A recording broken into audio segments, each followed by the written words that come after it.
What's up, everyone? TheGame2k2 here again for another movie review, and today I continue my review of the Halloween franchise with Halloween 2.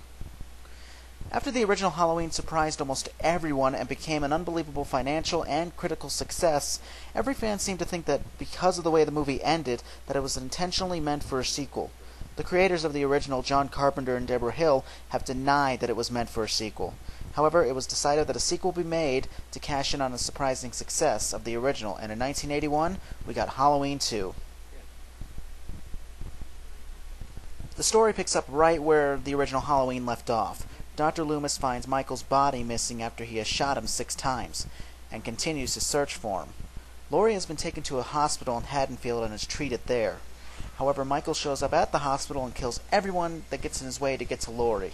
However, while all this is going on, Dr. Loomis finds out that the reason why Michael is after Laurie is because she is his younger sister. Halloween 2 is definitely one of the better sequels, mainly because John Carpenter and Deborah Hill helped write it. However, some of the story seemed a bit forced in, particularly the revealing of Laurie being Michael's sister. John Carpenter said that making Laurie his sister was a last-minute decision in writing the movie, and it unfortunately shows. Also, some of the things, like the writing of Sam Hain in the school, seemed a bit pointless, and some of Dr. Loomis's dialogue seems to repeat itself from Halloween 1. However, I like the hospital setting for Halloween 2. I always thought that setting in this movie was kind of creepy and scary. They gave the hospital that dark tone, which I thought worked really well. One of the big differences between Halloween 1 and 2 is the violence.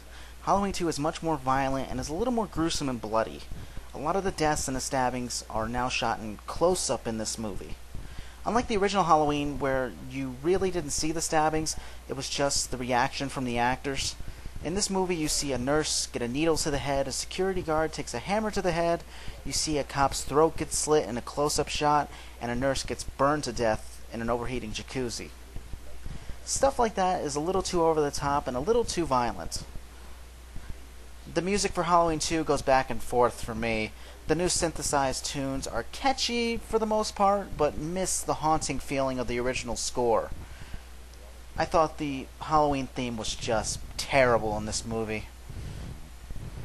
However, one of the similarities to Halloween is its character development. Unlike future sequels in the series, you really get to know most of these characters. Granted, there are the occasional faceless characters that come in every sequel. At least most of them have personalities and are not the characters that you only see for a few scenes and are just meant to die.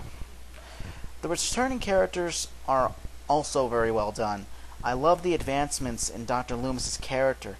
He is a little more determined in this movie because of the ending of Halloween 1. On that note, I'm going to go into the acting for this movie, which is one of Halloween 2's strongest points. Donald Pleasence is just plain awesome as Dr. Loomis. He was truly a powerhouse actor, and you could tell that he understood his character. Jamie Lee Curtis pulls off Laurie Strode very well. You were meant to feel sympathy for her, and you really do throughout the movie. I was a little disappointed that Charles Cyphers as Sheriff Brackett wasn't in the movie for a longer period of time, but for the time that he is in the movie, his performance is great. The new cast is also very good. I thought the performance from Gloria Gifford as Mrs. Alves was very good. I also thought that Lance Guest as Jimmy was also good. There are a couple performances that I thought weren't that great. For instance, I didn't think that Pamela Susan Shoop as Karen was a great performance at all. I thought she was absolutely terrible. Then, of course, there's the man in the mask playing Michael Myers. Dick Warlock takes the role of Myers and is a little too robotic. Michael loses all the human elements that he had in the first film, and I didn't think that worked quite as well. Overall, despite the more intense violence and some pretty weird story elements, Halloween 2 is one of the more satisfying sequels in the long-running Halloween franchise. Well, everyone, that's it for now. Thank you for listening, and I will see you next time.